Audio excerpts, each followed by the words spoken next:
Oi, nesse vídeo eu vou responder uma pergunta que muitas pessoas fazem, eu mesma me fazia. É possível transformar água em vinho? E a resposta é não. Mas calma lá, não é pra sair do vídeo porque tem uma explicação no vídeo pra ver o porquê que não é possível um ser humano transformar água em vinho. A transformação da água em vinho é um milagre bíblico que ocorreu nas bodas de Caná, quando Jesus e seus discípulos eles foram convidados para um casamento. Esse foi o primeiro milagre de Jesus. E tendo acabado o vinho, a mãe de Jesus lhe disse: Eles não têm mais vinho. Jesus lhe respondeu: Mulher, que tenho eu contigo? A minha hora ainda não chegou. Então sua mãe disse aos atendentes: Fazei tudo o que ele vos disser. Perto dali havia 6 talhas de pedra, usadas para as purificações de judeus, e em cada uma cabia entre 80 e 120 litros.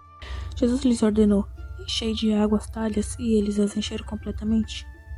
Então lhes disse: Tirai agora um pouco e levai ao responsável pela festa. E eles assim fizeram.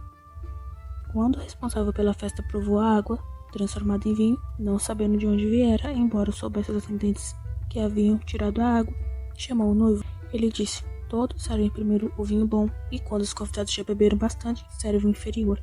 Mas tu guardaste até agora o melhor vinho. Esse sinal em Caná da Galileia foi o primeiro que Jesus fez.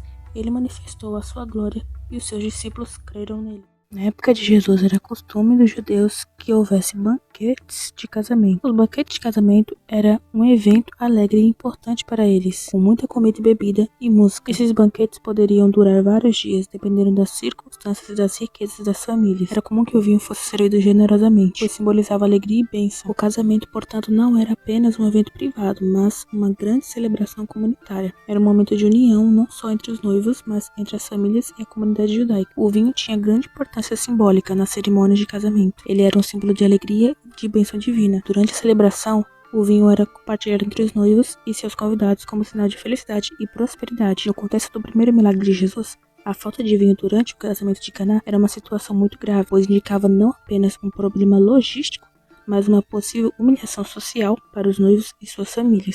A composição do vinho e da água, elas são diferentes, mas tem uma coisinha.